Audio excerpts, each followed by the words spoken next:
Va ora in onda Grafologia con Renato Pasqualotti. Impara a conoscerti dalla tua scrittura. Un buongiorno a tutti i radioascoltatori, a tutti i telespettatori, da Veneto Globe Radio Conegliano, Renato Pasqualotti, il grafologo. Riprendendo i pittori più importanti del Rinascimento italiano, oggi mi soffermo sulla figura di Tiziano Vecellio. Tiziano Vecellio, quindi un pittore del nostro territorio, nato a Pieve di Cadore, in un anno che potrebbe essere tra il 1485 e il 1490. La data di nascita non è ancora certa, perché la si va a dedurre in base a dei documenti un po' che devono essere interpretati, perché qualche volta si voleva sottolineare la giovane età del pittore, un fenomeno nella pittura quando poi nelle prime opere ha dimostrato tutta la sua abilità, oppure più avanti, quando lo si voleva invece far diventare un po' più vecchio, perché doveva attirare l'attenzione sui committenti. Allora diamo un po' quasi per certa una via di mezzo, cioè un 1485 come anno di nascita a Pieve di Cadore. Teniamo conto che Michelangelo Buonarroti è nato 10 anni prima, quindi nel 1475. Questo confronto è importante perché lo ritroveremo poi quando vi parlerò delle ultime opere dei due grandi pittori, cioè quella di Michelangelo, Pietà Rondanini, quella di Tiziano, La Pietà dei Frari. Tiziano Vecellio, nato appunto a Pieve di Cadore, di origine di una famiglia molto agiata. Vedremo poi che Tiziano è stato uno dei più ricchi poi in territorio veneziano quando si è spostato. Qualcuno si ricorderà dell'importante mostra che è stata fatta a Belluno sul finire del 2007, inizio del 2008, dove abbiamo potuto vedere e toccare con mano delle opere significative del pittore cadorino. Attorno al 1500, quindi attorno ai 15 o 20 anni, Tiziano si sposta a Venezia. Venezia, come abbiamo detto, era un po' la culla della pittura italiana. Se da una parte c'era Firenze, nel centro Italia, Venezia invece prolificava di artisti importanti, come abbiamo visto la figura di Tintoretto, come abbiamo visto la figura di Cima da Conegliano, ma poi anche Lotto, ma poi Sebastiano del Piombo, ma poi Bellini e Giorgione. Che cosa caratterizza un po' questa figura importante di Tiziano, che alle volte noi sottovalutiamo proprio perché essere un pittore locale? Invece era un pittore estremamente originale. Per quale ragione? Perché Tiziano aveva fuso un po' la cultura nella cultura toscana, quindi della struttura, dell'anatomia, della figura, del vigore, del disegno, il colore. Un colore vivace, brillante, molto spesso faceva uso dei rossi. Non per nulla si parla spesso di rosso tiziano, che non è soltanto legato alla capigliatura delle sue figure, per cui Madonne, Maddalene o altre hanno questi capelli rossicci, ma anche per l'uso del colore, di questo colore rosso squillante. Significativa è la Madonna l'Assunta della Chiesa dei Frari, dove questo rosso è sgargiante, vivace, vistoso, perché la pittura veneta si differenzia dalla pittura toscana proprio per l'uso del colore. Un colore brillante, vivace. D'altra parte noi dobbiamo pensare alla luminosità di certi paesaggi. Ricordiamo appunto Cima da Conegliano, ricordiamo i Bellini, ricordiamo poi Giorgione. Tutti hanno presente sicuramente La Tempesta di questo straordinario pittore di Castelfranco. La pittura di Tiziano è una pittura sensuale. Il nudo femminile è molto presente nella pittura di Tiziano Vecellio. presente, se l'abbiamo trovata magari nella nascita di Venere in Botticelli, qui è molto ricorrente, lo troviamo nella Venere di Urbino, che molti riconosceranno e ricorderanno, nell'amore sacro, nell'amor profano, nella figura di Danae con la pioggia d'oro, che un po' identifica Giove che vuole accoppiarsi appunto con Danae. Poi lo troviamo anche nel concerto campestre, in Venere e Adone, in Venere con organista, quindi queste figure opulente di questo nudo femminile sono molto ricorrenti nella pittura di Tiziano. L'opera che ci incuriosisce di più e che io ritengo importante come opera conclusiva di tutto il ciclo pittorico di Tiziano è la Pietà delle Gallerie dell'Accademia, che io ho avuto modo di rivedere qualche giorno fa, ed è veramente un'opera sconvolgente. Tiziano aveva 90 anni quando ha dato il via a quest'opera di grandi dimensioni. Immaginate 378 centimetri per 347. Già vicino quindi alla morte, Tiziano avrebbe voluto che quest'opera fosse un po' il suo testamento e accompagnasse appunto il suo corpo, la sua tomba, alla Basilica dei Frari. In realtà quest'opera, che è rimasta incompiuta e che è stata portata a termine poi da Palma il Giovane, un pittore più giovane, un po' un lievo di Tiziano, che ha aggiunto dei particolari anche un po' discutibili, se vogliamo, all'opera.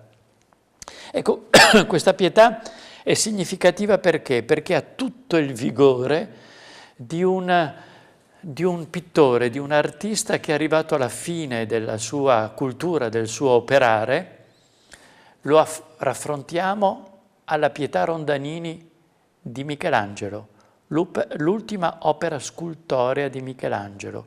Qui abbiamo l'ultima opera pittorica di Tiziano. La pennellata è incerta. La pennellata dà quasi un'immagine di una pittura impressionista, quindi non sicura, non delicata, ma evanescente, immediata. Dobbiamo tener conto anche dell'instabilità dell'individuo, quindi un'opera decisamente moderna. Possiamo trovare una pennellata così nell'impressionismo francese, ma la troviamo anche in un pittore più vicino a noi, che è Music, questo pittore goriziano che è morto pochi anni fa. Quindi la luce, l'immediatezza della pennellata, il vigore di questa pennellata, non più come la Venere di Urbino, così accurata, ma immediata, decisa. Siamo in una realtà dove c'era la peste a Venezia e quindi era come un richiamo, un aspetto devozionale, un chiedere un'intercessione divina, per cui lo stesso Tiziano si raffigura come anziano vicino alla figura del Cristo per chiedere intercessione, questa intercessione divina contro la peste che imperava appunto a Venezia, della peste per cui è morto appunto qualche mese dopo. Questa è un po' l'opera pittorica in sintesi di Tiziano, ma andiamo ora a vedere nella sua scrittura se possiamo trovare qualche elemento che ci dà delle caratteristiche, quindi sia dal punto di vista temperamentale che dal punto di vista pittorico. Che cosa troviamo nella scrittura di Tiziano? Troviamo dei segni vivaci, brillanti, un temperamento nervoso, non certo strutturato e sanguigno come avremmo potuto vedere nella scrittura di Michelangelo. Vivace, abbiamo detto, e bizzarro anche per certi aspetti, con il segno che Moretti identifica appunto nei nei pittori come segno della creatività, che è il famoso diseguale metodico del calibro, cioè questo salire e scendere delle lettere che danno armonia, quindi non staticità, e che danno appunto l'indicazione della genialità, dell'intuizione. Ma particolare che differenzia la scrittura di Tiziano rispetto agli altri pittori che ho esaminato precedentemente è l'indice della sua sensualità. Dove lo andiamo a trovare? Lo troviamo innanzitutto nella scrittura molto pendente, quindi inclinata verso destra. È un segno di cessione per Girolamo Moretti, il padre della grafologia italiana. È un segno di cessione agli istinti di questa forte sensualità. Lo troviamo inoltre anche nel famoso segno aperture a capo, cioè queste aperture delle lettere A e O che non si chiudono. E allora vedete che queste indicazioni noi le troviamo proprio per questo interesse che Tiziano ha avuto particolarmente per il nudo femminile, cioè per queste figure femminili, per questa opulenza dei loro corpi. Che cosa dice Girolamo Moretti di Tiziano Vecellio? Dice, per quel che riguarda l'intelligenza, questa è quantitativamente acuta e dal punto di vista qualitativo spiccatamente originale. Tende all'arte che si riferisce all'occhio e che sta nella cerchia della prospettiva. Trova in lui anche il segno elegante che è dato quindi da questa fluidità della scrittura e da certi movimenti che abbelliscono la scrittura stessa. Per quel che riguarda il carattere, dice che è un uomo di propositi. Perché? Perché la sua forza di volontà fa sì che la scrittura si mantenga sul rigo. Dice che è facile alle indignazioni nelle contraddizioni. Perché? Perché è una scrittura tendenzialmente angolosa. Quando la scrittura tocca il rigo, crea un angolo e questo angolo, come abbiamo visto precedentemente, indica la reattività, cioè il modo di scattare, di contrastare la propria realtà. Quindi in questo caso si indigna davanti alle contraddizioni. Però, poiché la scrittura è così fluida ed è scorrevole e anche piacevole a vedersi, al di là di questa angolosità, in un certo modo noi possiamo dire che arriva quindi a armonizzare anche la relazione con gli altri. Non è invidioso, ma non sopporta superiori a sé. Infatti nel suo laboratorio non c'erano pittori importanti, lui ha sempre cercato di trovare allievi che non potessero contestare il suo modo di dipingere e che non fossero rivali a lui stesso. E anche questo è significativo per capire il temperamento. Dobbiamo pensare anche che un pittore montanaro, quindi piuttosto chiuso, piuttosto introverso, ecco quindi l'angolosità, la spigolosità del suo carattere. Ma l'armonia che noi troviamo nella scrittura la troviamo sicuramente anche nelle sue opere. Dice poi anche Moretti, in un modo singolare, in famiglia non vuole essere infastidito, ma non ha tutti i giorni uguali. Qualche volta si presenta accigliato e concentrato. Tende ad avere degli scatti che nemmeno lui sa spiegare, ma è molto affettivo e ha bisogno dell'affettività altrui. Questa noi la troviamo, come vi ho detto poc'anzi, nel segno pendente. Sincerità. Tende ordinariamente ad essere sincero, perché la scrittura è chiara, però riesce anche molto bene a nascondere se stesso.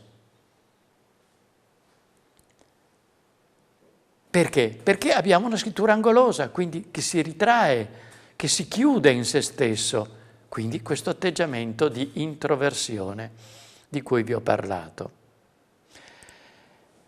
Il segno più significativo comunque che trova Girolamo Moretti nella sua scrittura è appunto il segno diseguale metodico, che lo fa essere un pittore estremamente originale, attivo e con grande energia.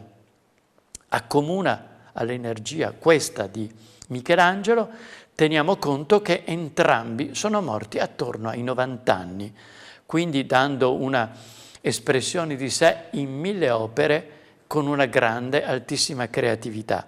Questa creatività noi lo troviamo, questa energia lo troviamo nel segno, nell'intozzata primo modo, quindi energia che si è mantenuta nel tempo, fino agli ultimi mesi di vita, tanto che le loro opere sono rimaste incompiute e sono appunto dei testamenti che entrambi, sia Michelangelo che Tiziano, ci hanno lasciato.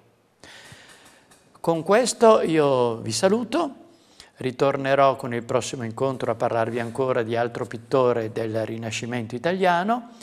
Auguro a tutti i radioascoltatori e a tutti i telespettatori una buona giornata. Renato Pasqualotti, il grafologo, da Radio Conegliano, Veneto Globe. Avete ascoltato Grafologia, un'esclusiva Veneto Globe e RC Radio.